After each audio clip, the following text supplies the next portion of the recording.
welcome to Dr. Snehal Kulkarni. She will speak on the percutaneous pulmonary valve implantation, the status review. I do not work with any company. The only disclosure I have to make is I have not performed a single procedure, and it's not been yet done in India. But with a growing number of potential patient population, we are seriously looking at the feasibility of doing this procedure with us. The first procedure of percutaneous pulmonary valve implant was performed by Dr. Bonhoeffer, and it was published in Lancet. At present, we have two commercially available valves. The commonly used, or most of the studies are done with Medtronic's Melody valve, and the other one is a Sapien by Edwards. If you see the valve design of the percutaneous pulmonary valve, it needs a 22 French delivery catheter. It's a bovine jugular vein valve, which is sutured in a platinum iridium stent. It is a 18 millimeter sized valve, and that is crimped to 6 millimeter and can be re-expanded to 18 to 22 millimeter. It has a balloon-in-balloon deployment that's called as a B balloon, which is used for this technique, and their sutures are at every node for its stability. The potential candidates where percutaneous pulmonary valve can be used is the patients who have undergone Rastili repair with a right ventricle to pulmonary artery homograft, and these are the clinical situations of pulmonary atrasias with tetralogy, transposition, VSD, pulmonary stenosis or atrasia, truncus, and so on. Till now, we have very few limited options for conduit failures, and they have either surgically repaired conduit replacement, balloon dilatation, bare metal stenting with accepting severe pulmonary regurgitation, and now we have this transcatheter pulmonary valve replacement. If you see the selection criteria for these patients, that we need to have objective evidence of conduit dysfunction, needs to be working with consensus with the surgical team. We need to use 22 French sheets, so the venous anatomy should be able to accommodate a 22 French delivery system, and a failed RVPA conduit should be amenable for stent average, and the diameter should be between 14 and 20 millimeter.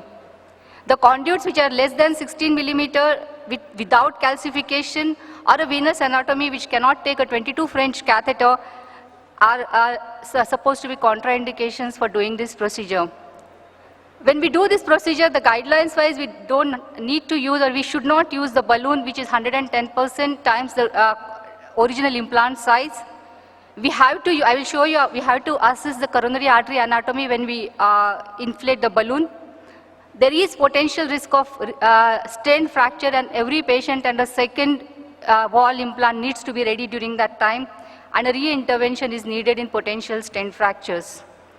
The potential procedure complications can be rupture of conduit, compression of coronaries, perforation of major blood vessel, embolization and migration of the valve, or perforation of heart chambers. So this is a kind of a valve which is sutured in a platinum iridium stent, and this is a delivery system which is available from the stent is available between 18 and 22 millimeter size. So this is the way how the balloon and the stent gets inflated, angiographic film in the lateral views. If you see the right ventricular outflow tract morphology where the stent has been used, most of these patients, they have homographs as a conduits which has been used, and there are some other conduits like Hancock valves or bovine jugular vein grafts, that's called as a Contegra, which has been used. And if you see here, only 3% of all this patient population has a native right ventricular outflow tract. So the message is that we need to have an anchor like a conduit prior to use of this percutaneous pulmonary valve implant. And the predominant RVOT lesions are mixed. They are either stenosis, regurgitation, or a mixed kind of a lesion. So if you see the literature, the successful implantation has been done in patients who have mildly calcified valve conduits with a significant right ventricular outflow tract gradient, and it's not been successfully deployed in patients who have significantly dilated right ventricular outflow tracts more than 22 millimeters, which do not have a conduit. That means they have been implanted in a native right ventricular outflow tract and which have coronary artery abnormalities. And there has been a lot of work being done to have these large conduits for the larger right ventricular outflow tracts.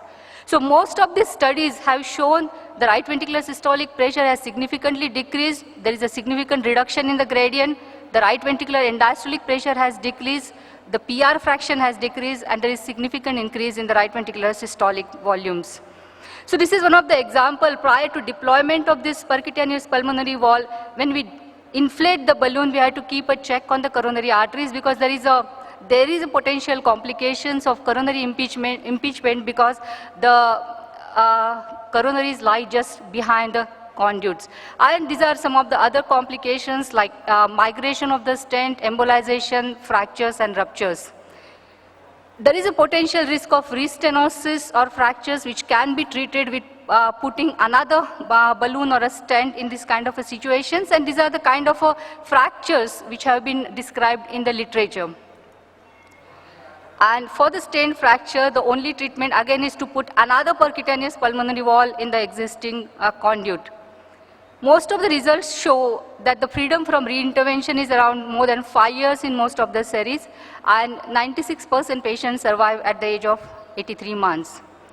Now, the most important subset what we have is a native right ventricular outflow tract with tetralogy of Fallot, who develop significant pulmonary wall regurgitation. And in literature, there are not many reports, only 4 or 5 reports have been there, and it's been successfully deployed in only 4 out of 6 patients.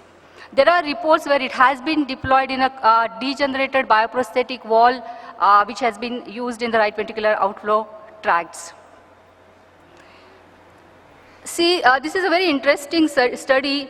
All the right ventricular outflow tracts after tetralogy of Fallot repair were studied by MR angiography. And if you see the various pictures, most of the RVOTs are very abnormal and very dilated, and out of all the patients, only 15% patients were suitable for putting a percutaneous pulmonary wall implants in this series. The other wall is by Edwards, it's a SAPIEN wall. There are not many studies with this percutaneous wall, mainly because it's more bulky and it requires almost a 26 French delivery system for introduction of this wall. So it's not used in patients with less than 25 kg, not used for a tortuous outflow tract, and it's very difficult to retrieve, it cannot be deployed.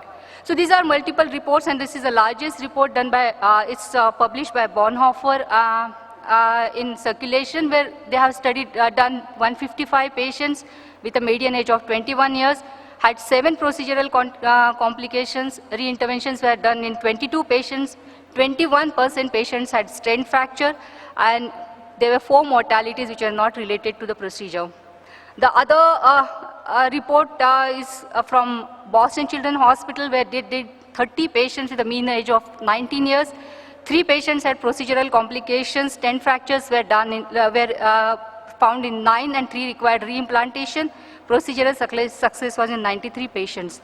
This is a recent report by a German group where they put percutaneous pulmonary walls in 102 patients, and what they did, they pre-stented the right ventricular outflow tract in almost 96% of the patient as an anchor, and what they have found that it significantly reduces the stent fractures. In their studies, only 5 patients had native right ventricular outflow tract, and another important thing that almost all patients had minimum 3 prior surgeries prior to putting this percutaneous pulmonary wall implant. This was another report which was done in relatively younger patients, approximately at the age of 15 years. So in summary, the results are comparable to surgery, excellent relief from pulmonary incompetence, reinterventions for restenosis related to stent fracture, and impact on late mortality and arrhythmia prevention is still needs to be answered. Now the future, actually, we have large right ventricular outflow tracts after tetralogy of Fallot repair, and we need to have a design for that. We need to have a smaller profile delivery system because we have to use 22 French delivery at now. We need to have advances in the stent technology, and where stem cells or nanotechnology can give answers. As I said, that for a calcific right ventricular outflow tract, whether we need to pre-stent all the right ventricular outflow tract, that also need to be answered.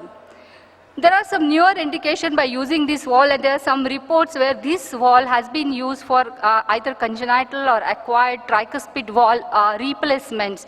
And there were reports of 15 patients with severe hemodynamic compromise due to severe tricuspid regurgitation. Few patients developed complete heart block after putting this wall. So this is the example of this kind of a wall. There is some report about, see, we do get severe right ventricular tract obstruction after transposition repair surgeries. We do have severe supravalvular RVOT narrowing, and where this wall has been used in couple of places. Now, instead of putting the wall into the right ventricular outflow tract at the pulmonary wall position, there have been some animal model experiments whether we can put this wall rather than in the RVOT into the branch pulmonary arteries, where it is technically much easier. Embolization will be less, so this is just animal models which are in experiments. There is some work going on for the size reduction because our right ventricular outflow tracts are more than 35 millimeters in some situations. So we can use a size reducer and then can use the percutaneous pulmonary wall. Now, looking into the all literature, just a thought that where are we at present, that in India, I may be wrong in the numbers, but we are doing more than 1,000 procedures for intracardiac repairs for tetralogy of Fallot as of now. And on long-term follow-up, we see almost 50% of our patients develop severe pulmonary regurgitation, and they may develop over the period of time potential candidates for percutaneous pulmonary wall implants. At present, if you see the indications-wise, we have to have a right ventricle to pulmonary artery conduit. We do have only 3 homographed wall banks in the country, and the statistics say that we do around 50 to 60 homografts per year, and we do use Contegra as a bovine jugular vein graft around 100 patients per year. If we see homografts are in use in our country for more than 25 years, the total number of re-interventions are around 50 per year, which I can say about. The only problem of us that we need to have a MR angio follow-up of all these patients to really see the suitable group of patients, and we do not have in all these patients. So the number-wise, if you see with a really a good follow-up over the period of last 10 to 15 years, we may have around 50 to 100 patients which are suitable for this kind of a procedures per year with us at present. Cost remains a big factor because the percutaneous pulmonary wall at present costs around 15 lakhs. With other accessories, a pre-mounted stent, the total cost may go around 20 lakhs per procedure. And again, this is not the last procedure. We need to do maybe, suppose there are stent fractures or further problems, we need to have another wall ready in most of the situations. So these are the future problems, need for re-interventions, and again a meticulous follow-up with MR angiography. So if you see the potential, we do have growing number of patients with right ventricle to pulmonary artery conduit dysfunction. We have a technique which has a low morbidity, mortality, which has a good acceptance, feasible, safe and effective treatment for severe PR or pulmonary stenosis. But still we do not have answers which have just a repair tetralogy of Fallot with a native right ventricular outflow tract. We do have these outflow tracts which are very large, more than 26 millimeter, which are not suitable for percutaneous pulmonary wall implant, and we need to have a technique for that. So to our group, if you ask, can we do it? Definitely, I think technically we are ready to do that. We do have technical expertise. What we need is we do need a meticulous long follow-up of all the patients who have undergone restily repair with a MR angiographic technique. We have to identify suitable patients which can undergo this procedure. So we can definitely do that, but I do not know how to match these cost constraints which are required for this procedure. Thank you very much. Thank you, Dr. Snehal. That was a very nice review of the state-of-the-art situation with regard to pulmonary valve replacement. And I think it was particularly thoughtful that you placed it in the Indian context. Technically, we would be able to do it. But as such, we have difficulty in getting regular pediatric programs supported. Can we meet this cost? That is the overwhelming question that is facing the pediatric interventional community. Yeah, cost is a factor, and like you said, we don't have so many contours as they have in the West. So maybe they need to see whether our patients can be pre-stented, like what they want some actually the patients problem is followed by. that most of the right ventricular outflow tracts are dilated, and this technique cannot be used in those kind of population. We need to have a right ventricle pulmonary artery conduit. Is this device MR compatible? MR compatible? No, these are MRI compatible.